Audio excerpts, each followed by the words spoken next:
Hello students, कैसे आप लोग। तो श्री राम एजुकेटर्स के प्लेटफॉर्म पे मैं विकास सिंह आप सभी लोग का स्वागत करता हूं।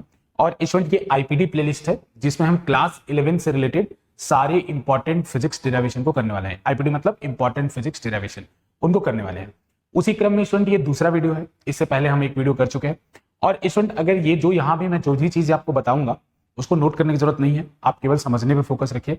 जो चीज मैं सेम यहाँ लिखूंगा वो आपको डिस्क्रिप्शन में प्लेलिस्ट के अंदर मिल जाएगा, ठीक है ना। और एक और बात स्टूडेंट, ये जो पैरेललोग्राम लॉ है वो काफी इंपॉर्टेंट है।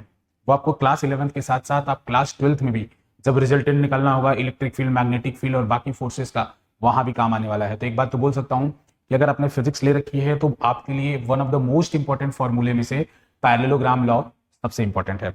स्टूडेंट इसमें होता क्या है, parallelogram law of vector addition में होता क्या है, तो उसमें स्टूडेंट हम किसी भी दो वेक्टर का रिजल्टेंट निकालते हैं या किसी भी दो वेक्टर का एडिशन निकालते हैं। तो चलिए स्टूडेंट अपने इस डेरिवेशन को हम लोग कंटिन्यू करते हैं, ठीक है। तो चलिए देखते हैं इसमें करना क्या होता है। तो इसमें सबसे पहले स्टूडेंट आपको दो वेक्टर लेना होगा। तो मैंने एक वेक्टर ऐसे ले लिया, ये वेक्टर मान लीजिए ए है, और एक और वेक्टर मैंने इस तरीके से ले लिया बी। स्टूडेंट याद रखना है कि दो वेक्टर मैंने ऐसे ही क्यों लिया, तो अगर आप वेक्टर कहीं और भी हो तो पैरेललोग्राम लॉ लगाने के लिए आप उन दोनों वेक्टर के टेल को ज्वाइन करेंगे। स्टूडेंट टेल को ज्वाइन करने के बाद जो एंगल बनता है उसे एंगल बिटवीन द वेक्टर कहते हैं। अब स्टूडेंट देखिए, मुझे पैरेललोग्राम लॉ कंस्ट्रक्ट करना है, तो कैसे कंस्ट्रक्ट करूं। तो स्टूडेंट मैं क्या करूंगा, ये जो ए का हेड है यहां से बी के पैरेलल, याद रखिए ए के हेड से बी के पैरेलल और बी के इक्वल एक लाइन बनाऊंगा। तो स्टूडेंट बी के पैरेलल और बी के इक्वल एक लाइन बनाऊंगा। तो स्टूडेंट अगर ये बी है तो ये भी बी हो, क्यों, अब बताइए क्यों। अगर ये कह रहा हूं कि ये वाली लाइन अगर बी है तो ये भी बी होगा, क्यों स्टूडेंट, क्योंकि दो वेक्टर इक्वल कब माने जाते हैं, आप मुझे बताइए कि दो वेक्टर इक्वल कब माने जाते हैं। दो वेक्टर तब इक्वल माने जाते हैं जब वो उनका डायरेक्शन भी सेम हो और उनका मैग्नीट्यूड भी सेम हो। तो अगर मैंने इसके बी के पैरेलल बनाया है और बी के इक्वल बनाया है तो डायरेक्शन तो सेम है, मैग्नीट्यूड भी सेम है, क्योंकि बाई कंस्ट्रक्शन। सिमिलरली ए के पैरेलल ए के इक्वल एक वेक्टर को ड्रॉ कीजिए, तो अगर उसको आप ड्रॉ करेंगे स्टूडेंट तो वो इस तरीके से आएगा। और बाय द सेम लॉजिक ये वाला वेक्टर भी ए ही होगा, ये वाला वेक्टर भी ए ही होगा। तो ये पैरेललोग्राम कंस्ट्रक्ट हो गया। अब इसमें स्टूडेंट आपको क्या करना है, जो लॉन्गेस्ट बॉडी डायगोनल होगा वही हमको रिजल्टेंट दे रहा होगा। रिजल्टेंट यानी ए प्लस बी दे रहा होगा। जो लॉन्गेस्ट बॉडी डायगोनल होगा वही हमें रिजल्टेंट दे रहा होगा। और यहां से आप वेरीफाई भी कर सकते हैं स्टूडेंट, ये ए के हेड पे बी का टेल रखा है और ए से लेके बी तक ये initial tail to final head है। तो ट्राइंगल लॉ से वेरीफाई हो रहा है कि ए प्लस बी जो है वो आर के इक्वल है।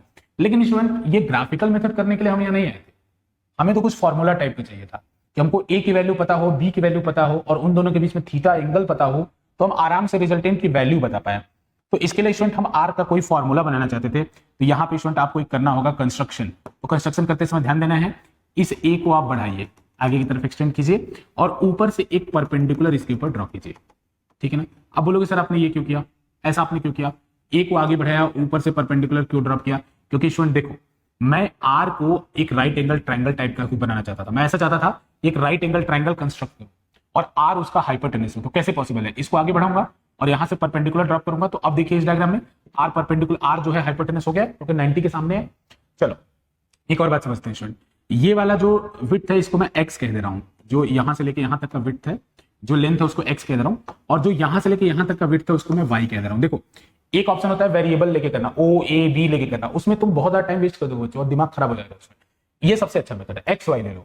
अब देखो क्या, अगर ये एंगल थीटा है तो ये वाला एंगल भी थीटा ही होगा। अब बोलोगे ऐसा क्यों सर, इसको पैरेलल शिफ्ट किया है ना। और एक और बात, ये बी और बी एक दूसरे के पैरेलल है तो ये दोनों करस्पॉन्डिंग एंगल हो गए, ऐसे भी समझ लो। अब एक बात बताओ, ये जो लाइन है ये वाला वेक्टर किसके इक्वल है, ये वाला वेक्टर बी के इक्वल है। ध्यान से समझना स्टूडेंट, बी के इक्वल है। तो इस छोटे से राइट एंगल ट्रायंगल को देखो, ये जो छोटा सा राइट एंगल ट्रायंगल है इसको देखो। तो इस राइट एंगल ट्रायंगल में जरा साइन थीटा लगाओ, तो साइन थीटा लगाओ, तो साइन थीटा किसके इक्वल आएगा। तो देखो स्टूडेंट इस छोटे से राइट एंगल ट्रायंगल की बात करो, ये जो छोटा सा राइट एंगल ट्रायंगल इसमें साइन थीटा लगाओ, तो साइन थीटा किसके इक्वल आएगा। तो देखो ये वाला लेंथ पाई है परपेंडिकुलर अपॉन हाइपोटेन्यूज, 90 के सामने हाइपोटेन्यूज होता है, तो ये वाई हो गया परपेंडिकुलर, बी हो गया हाइपोटेन्यूज। तो साइन थीटा की वैल्यू कितनी आ गई, वाई बाई बी। तो यहां से वाई कितना आ जाएगा, वाई आ जाएगा बी साइन थीटा। अब उसी तरह से कॉस थीटा लगाना, जब अगर कॉस थीटा लगाओगे तो कॉस थीटा किसके इक्वल आएगा, कॉस थीटा आएगा एक्स बाई बी के, क्योंकि एक्स है बेस और बी हाइपोटेन्यूज है। तो एक्स बाई बी जब निकालोगे तो यहां से एक्स किसके इक्वल आ जाएगा, बी कॉस थीटा के, बी कॉस थीटा के। अब एक बात बताओ, जरा इस बड़े से ट्रायंगल को देखो, यहां से लेके यहां तक जो ट्रायंगल है, ये जो बड़ा सा राइट एंगल ट्रायंगल बन रहा है, ये वाला ट्रायंगल देखो, मैं बार बार बना रहा हूँ ताकि आप लोग ध्यान कर पाए कौन से राइट एंगल ट्रायंगल की बात कर रहा हूँ। ये वाला ट्रायंगल दिख रहा है सबको। अब एक बात बताओ, ये बड़े से राइट एंगल ट्रायंगल में आर हाइपोटेनस है, तो यहाँ पाइथागोरस थ्योरम लगाना चाहता हूँ मैं। तो स्टूडेंट क्या मैं बोल सकता हूँ कि यहां से लेके यहां तक की जो लेंथ है वो ए है, और यहां से लेके यहां तक एक्स है ना। तो ये बेस कितना हो गया, इस बड़े से ट्रायंगल का बेस कितना हो गया, ए प्लस एक्स, और परपेंडिकुलर कितना हो गया, वाई। तो देखो जरा, क्या मैं पाइथागोरस थ्योरम से ये लिख सकता हूं क्या, R square is equals to A plus X का whole square plus Y square. बस अगर ये समझ में आ गया तो फिर कुछ नहीं, अब इसके बाद तो मैथ है सिंपल। इतना समझ में आया सबको, बस यहीं तक समझना था इसमें। अब बाकी मैथ आप सॉल्व कर देंगे, वैल्यूज वगैरह पुट करेंगे और सॉल्व करेंगे स्टूडेंट। तो चलो वैल्यू पुट करके देखते हैं। तो r square equal to A plus x, a plus x, तो इसको डायरेक्ट ओपन कर दूं मैं, किसी को कोई दिक्कत तो नहीं, A square plus X square plus 2ax। तो एक्स की वैल्यू भी रख लेते हैं स्टूडेंट, चलो एक स्टेप और ले लेते हैं। A square plus X square, X की वैल्यू कितनी है, बी कॉस थीटा, तो हो जाएगा B square cos square theta. A formula A plus B के होल स्क्वायर का, A square plus B square plus 2ax, तो 2ax कितना होगा, 2ab cos थीटा। x की जगह क्या हो गया, b cos थीटा। देख लो इसका स्क्वायर क्या है बच्चों, a square plus X square, तो x क्या था, b cos थीटा, तो b square cos square theta plus 2x भी आएगा, तो 2x की जगह क्या लिखा, 2a, x की जगह b cos थीटा। अब देखो बच गया y स्क्वायर, तो y स्क्वायर को आप क्या लिख सकते हो, प्लस b स्क्वायर, यहां से देखो y की वैल्यू कितनी निकल के आई है, b square sine square theta, b square sine square theta. अब एक काम करो बच्चों, साइन स्क्वायर थीटा और बी स्क्वायर वाले टर्म को एक पास ले आओ, बी स्क्वायर वाले टर्म को एक पास ले आओ। तो चलो करके देखते हैं, r square equal to a square plus B square. अब देखो बी स्क्वायर वाले टर्म को जब एक पास ले आओगे तो यहाँ है b square cos square theta, और यहाँ क्या है, b square sine square theta. तो मैं ऐसे डायरेक्ट लिख दूं, ये हो गया sine square theta plus cos square theta, क्योंकि देख लो स्टूडेंट यहाँ पे कॉस स्क्वायर थीटा था, इसको साथ में लाओगे तो साइन स्क्वायर थीटा हो जाएगा ऐसे। अच्छा, और एक और चीज बच गया, 2ab cos theta, 2ab cos theta. अब आपको पता है ये बहुत फेमस आइडेंटिटी है, साइन स्क्वायर थीटा और कॉस स्क्वायर थीटा किसके इक्वल होता है, 1 के। तो अगर साइन स्क्वायर थीटा और कॉस स्क्वायर थीटा 1 के इक्वल होता है तो आर की वैल्यू कितनी आ जाएगी स्टूडेंट, आर की वैल्यू कितनी आ जाएगी, तो आर की वैल्यू आ जाएगी, यहां से देखो ये 1 हो जाएगा, तो ये A square plus B square 2ab cos theta हुआ, तो इसी का फॉर्मूला हो जाएगा student root over A square plus B square plus 2ab cos। और ये वाला फॉर्मूला सबको याद ही रहना चाहिए बच्चों, ये मैग्नीट्यूड के फॉर्मूला है, आर के मैग्नीट्यूड का फॉर्मूला, ठीक है, ये आर के मैग्नीट्यूड का फॉर्मूला। अब सुनो, अभी काम पूरा नहीं हुआ, क्यों नहीं हुआ, बोलोगे सर मैग्नीट्यूड तो आ गया, लेकिन बेटा आर कौन सी क्वांटिटी है, वेक्टर, तो मैग्नीट्यूड के साथ साथ डायरेक्शन भी बताना होगा।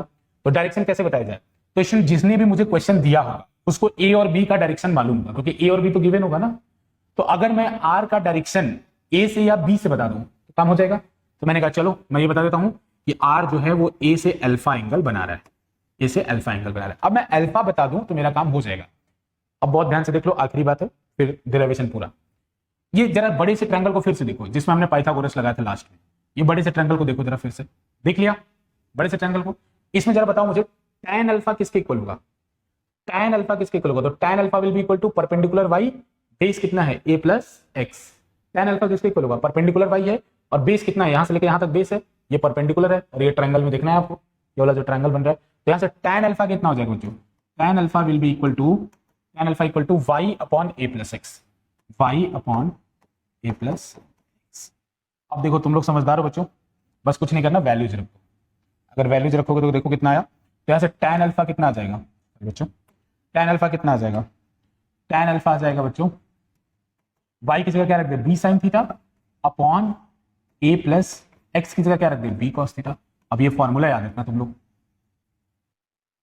ये फॉर्मूला याद रखना, tan अल्फा का फॉर्मूला कितना आएगा, b sin theta upon a plus b cos theta. तो ये हो गया मैग्नीट्यूड का फॉर्मूला और ये हो गया एंगल का फॉर्मूला। अब बोलिए सर ये एंगल a से बना है, कैसे पता, तो याद रखना एक बात कि जब एंगल a से लेंगे तो ऊपर b आएगा। जैसे अल्फा एंगल हमने किसका लिया, r का एंगल किसे लिया, a से लिया, तो ऊपर देखो क्या आया, b sin थीटा। और ये बात याद रखना, जिसका sin थीटा ऊपर आएगा उसी का नीचे cos थीटा भी होगा। अब इसका मतलब अगर मान लो बेटा कोई कभी एंगल हमसे b से पूछता, काम हो गया है। अब मैं थोड़ा कॉमन सेंस बता रहा हूं कि अगर मुझे एंगल कभी b से पूछता कि नहीं b वाले वेक्टर से मुझे एंगल बताओ, तो उसको मैंने कहा बीटा, तो tan बीटा कितना होगा, देखो बस मिलाओ उसको, उससे ध्यान करो कि जब एंगल लिया a से तो ऊपर आया b, और जब एंगल ले रहा हूं b से तो ऊपर क्या आएगा a, तो ये हो गया a sin थीटा अपॉन अब देखो जिसका साइन थीटा होगा उसी का कॉस थीटा होगा, तो यानी बी को ऐसे ही लिखना है, नीचे आएगा ए कॉस थीटा। समझ में आया? तो कोई दिक्कत की बात नहीं, बस याद रखो कि जिससे एंगल निकाल रहे हो उसके अपोजिट वाले को लेना है। जैसे ए से निकाल रहे हो तो ऊपर बी लिखना है, और जिसका साइन थीटा लिख रहे हो उसी का नीचे कॉस थीटा लिखना है, बस हो गया। स्टूडेंट इसका पीडीएफ आपको मिल जाएगा, और ऐसे डेरिवेशन को देखने के लिए हमारे प्लेलिस्ट को जरूर चेक करो बच्चों, बहुत इंपॉर्टेंट चीज है आपको। बहुत बहुत